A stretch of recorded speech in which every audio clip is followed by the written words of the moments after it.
You've probably heard the term inflammation thrown around quite a lot, and for good reason. Inflammation appears to lie at the root of many of our biggest killers, the chronic diseases that steal away so much health and happiness.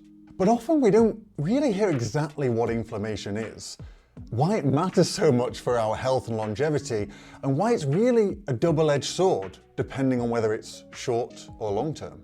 So in this video, I want to go deep into inflammation with you. I want to talk about what it actually is, the physiological responses that we see in our body when we are inflamed, the effects it has on our health, and how chronic stress leads to inflammation. Let's dive in, friend.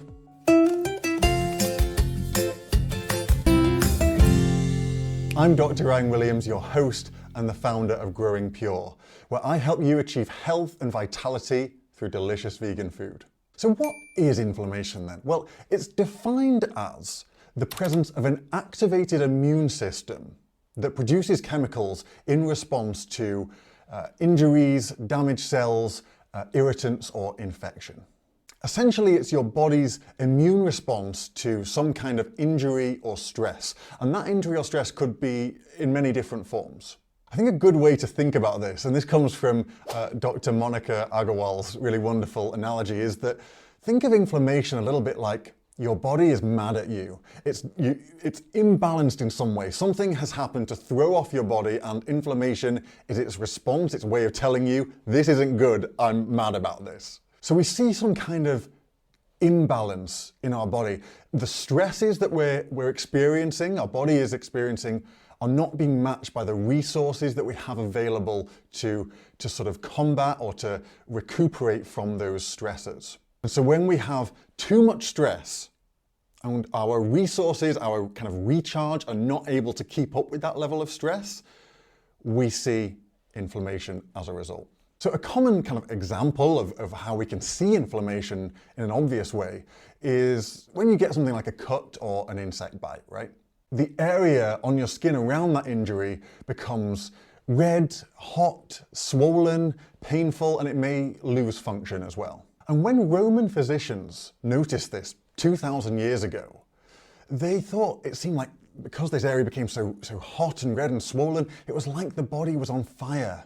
It was like there was a fire within the body. And that's actually where the term inflammation comes from. It comes from the Latin inflammare, which means to set on fire. And we'll also see this kind of response, but in a much less visible way when we get an infection like a cold or a flu, something like that. But what's happening at a physiological level when we experience inflammation? Well, a few things happen. Firstly, we see our blood vessels really dilate, and that allows more blood flow to come into the injured area. We also see white blood cells. These are our kind of immune blood cells. They're called leukocytes, and these infiltrate the affected tissues. We also see production of particular chemicals by these white blood cells, things like chemokines, cytokines, and these chemicals have multiple roles, but they help with that extra blood flow, and they also help to bring more immune cells to that affected tissue to help fight the injury or the stress. We also see that some of these chemical hormones like bradykinin and like histamine, they have an effect on the nerve cells. They create a painful response, which is a good thing when something's inflamed, because if something's painful, then you don't want to touch it, you want to protect it, so that gives it a chance to heal. Now, it would be really nice to easily measure inflammation. Unfortunately, there isn't really one single number, one single universal way of measuring it. You know, it can be quite a widespread, quite a general state of the body. So it's going to be present sort of throughout the body quite often. And so there isn't a single thing you can measure, like, you know, for example, you would measure cholesterol or vitamin D. You get one number, you can just measure it in the blood, it's real simple.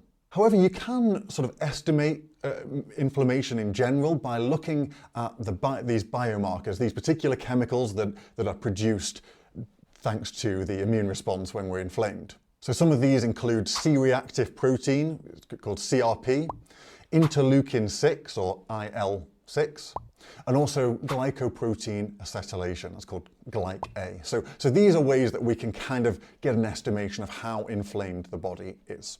Now, there are really two forms of inflammation, acute and chronic. And these are really quite different, so it's important to distinguish.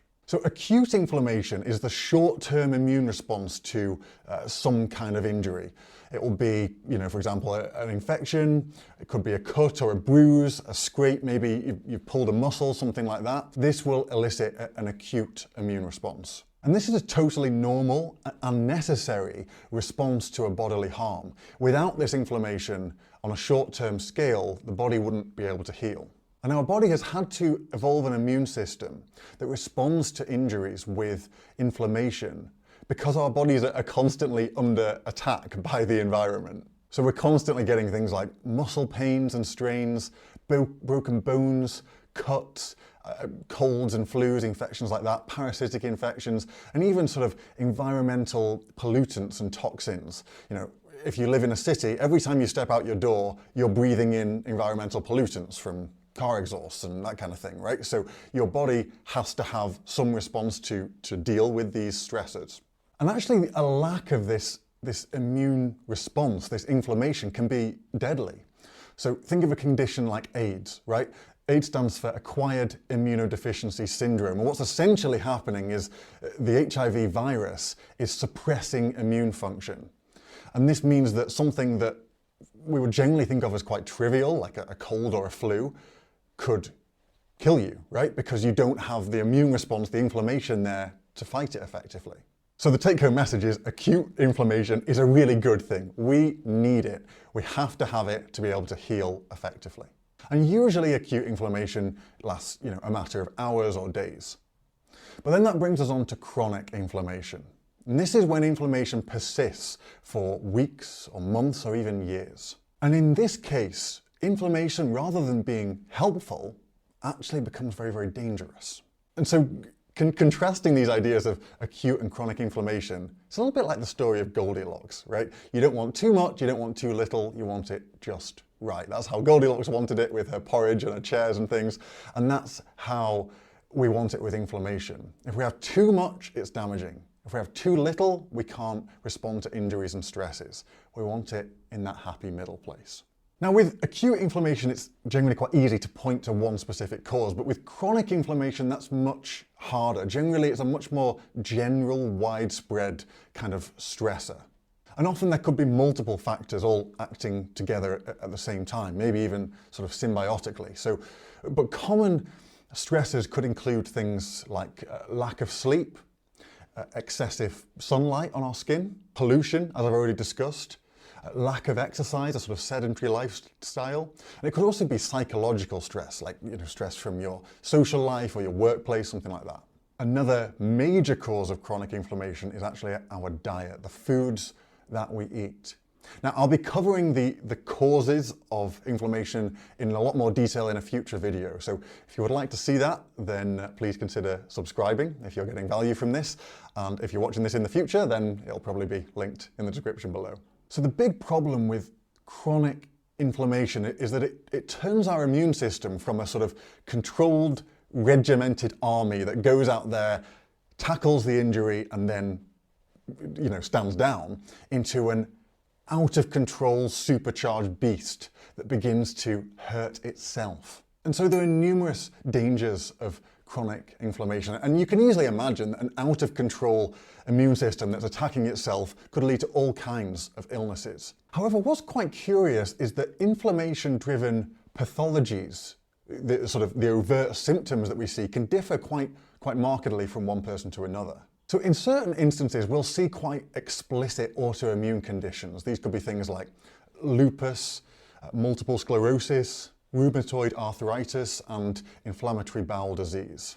And these conditions are so debilitating because our immune system is explicitly and directly attacking our own tissues. Now, these conditions can be really devastating, but most people with chronic inflammation don't actually develop these conditions. And it is worth pointing out that actually most of us are living with chronic inflammation pretty much all of the time because of the way that we live. However, we often see other kind of less specific symptoms. These can be things around the digestive system often, so it could be constipation or abdominal pains or diarrhea. Other people might experience fatigue or depression or weight gain as a result of chronic inflammation. But beyond these illnesses, chronic inflammation is actually implicated in virtually all of our biggest killers. The cancer, heart disease, strokes, diabetes. Inflammation really seems to go hand in hand with these conditions. And indeed, research shows that people with chronically higher levels of inflammatory markers like C-reactive protein are likely to die sooner. They don't tend to live as long. And there's even a theory called the inflammation theory of disease, which essentially suggests that the vast majority of non-infectious diseases are ultimately the overt end results of chronic inflammation in our bodies over days and weeks and months and years. And when we think about what's actually happening to cause these diseases, perhaps the principal mechanism is oxidative stress. So oxidative stress is what happens when free radicals form in our body and go on to damage our tissues. Now my training was as a chemist, so I can't help myself but to go into free radicals a little bit. The molecules that make up our body are held together by chemical bonds. These chemical bonds always have two electrons, a pair of electrons that hold together the atoms that make up the molecule. Now, what is a free radical? This is when we get, rather than two electrons, one of them gets taken away and we're left with a single unpaired electron. This is a free radical. Now, this single unpaired electron really doesn't like to be like that. It's extremely unstable. So what it's going to do is any other electron that it finds, like another molecule over here, another chemical bond, it's going to go and rip off that extra electron to form a new pair. So it's ripped off that electron, it's formed a new pair, but then you're left with another free radical from the pair that it's just had the electron stolen from it, right? And so this is why free radicals are so damaging to our tissues, because they set off a chain reaction. The formation of one free radical, as soon as that one's resolved by finding another electron to pair with, you're left with a new free radical. So this is really akin to, a fox getting into a hen house. It's not just going to cause one bit of damage, it will keep going and keep killing different tissues until eventually something stops that chain reaction. So we have this kind of chain of causation. We have chronic inflammation, which leads to overactivation of our hormonal systems, which results in more free radicals, which results in oxidative stress, which leads to chronic disease. Now, the exact molecular mechanisms by which inflammation leads to a particular disease or pathology are not always well understood. It can be quite complex. And there's also a bit of like a chicken and egg dilemma, where you don't know quite whether the inflammation is causing the disease or the disease is causing the inflammation. To be honest, it seems likely to me that both could be happening at the same time in a sort of vicious cycle. However, there are some insights that we do have into particular mechanisms. So one particular danger of free radicals is that if they come into contact with DNA, well, they're going to go ripping electrons off DNA. This could damage our genetic material, our genetic information, which is what our DNA forms. And in the worst cases, this could go on to form a tumour. And this could be the beginning of a cancer. Another mechanism pertaining to heart health involves plaque formation inside our arteries. And this seems to be intimately linked to high cholesterol. So when we have high levels of cholesterol in our blood, this can irritate the inner lining of our arteries, the endothelium, this is called. And it can cause essentially an injury to that inner lining of our artery. And so when this occurs, the immune system treats it much like it would any other injury. It causes that area to become inflamed.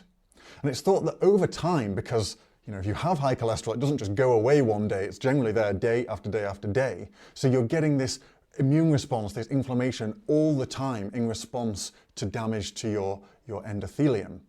And so this is thought to lead to an increased risk of heart attack and stroke over time. And then a final mechanism is to do with telomeres. Now, telomeres are little caps of genetic material that protect our chromosomes. And a good way to think of them is a bit like like on a shoelace, you've got that little sort of plastic cap at the end that stops the shoelace from sort of fraying. Our telomeres are a little bit like that. They're a little cap at the end of our genetic material that protects it. What we see is as we age, our telomeres get shorter and shorter, and this is kind of a key marker of biological aging. But what can happen is when we're in a state of chronic inflammation, we can see our telomeres shortening much more rapidly. And so when our telomeres are getting shorter in this way, we're essentially biologically aging faster. And this tends to lead to a greater risk of disease. I'd like to finally sort of talk about this idea of chronic stress and the mechanism by which that leads to inflammation chronically. So when we experience some form of stress, and this could be sort of mental or emotional, but it doesn't have to be like that. We can talk about stress in a broader sense. So it could be something physical, it could be an injury, it could be an infection, it could be sort of food or tobacco smoke, something like that. When we experience a stress, we activate what's called our sympathetic nervous system. This is a part of our immune system that can essentially be thought of as our fight or flight response. The activation of the sympathetic nervous system is how the body responds to a perceived stressor that it recognizes a need to respond to. So what happens when this sympathetic nervous system is activated? Well, one thing is that we get a release of neurotransmitters. These are particular chemicals released. So we get things like epinephrine and norepinephrine, and these create a higher heart rate and a higher blood pressure. So in the short term, this is a good thing. You can imagine if you are trying to run away from a tiger out in the wild, right? You want a higher heart rate and blood pressure so you can run faster. Another way the sympathetic nervous system works is by releasing cortisol. This is a hormone that's released from our adrenal glands. These are glands located just above our kidneys. And cortisol has quite a lot of functions, but one of the roles is really the activation of the immune system. And it's meant to sort of find a balance between inflammation and anti-inflammation to try and keep us healthy. Cortisol has other roles like increasing our white blood cells, for instance. It also allows actually the breakdown of our muscles and bones so that we have additional nutrients there ready to go. Now, this sounds like a terrible thing. Why would you want to break down your muscles and bones? But in the context of a seriously stressful situation, maybe this is a conflict with another person or an animal, or it could be fighting off an infection, those extra nutrients being available could be the difference between life and death. Problem comes when, rather than it just being an acute stress, it becomes a chronic stressor. And many of us are in, unfortunately, a state of chronic stress. Many of us are assaulted on a daily basis by stressors. Things like poor diet, a lack of exercise, a grueling, stressful work schedule and environment, and poor sleep patterns. And when this happens day after day, we get continual activation of the sympathetic nervous system and chronically elevated levels of cortisol. This obviously isn't what's supposed to happen. It's supposed to go up for a short time, help us to survive a stressful situation, and then come back down. But that's not what's happening in today's world. And so when we have these chronically elevated cortisol levels, we see chronic inflammation as a result, and this leads to disease in the way I've already discussed. Now, to conclude, it may seem like inflammation is this terrible thing, but remember, we do need it in an acute, controlled way to respond to stresses and injuries. But since that chronic inflammation raises our risk for a whole host of diseases and health conditions, we really want to be focusing on lowering our levels of chronic inflammation. And doing this is a great way to take care of our health, to prevent disease, and to enjoy great energy and vitality now and into our old age. So in my next video, I'm going to be discussing in more detail the specific causes of inflammation, and I'm going to pay particular attention to the foods that cause inflammation. So if you've enjoyed this video, it's brought you some value, then please consider subscribing, because there'll be more inflammation videos in the future.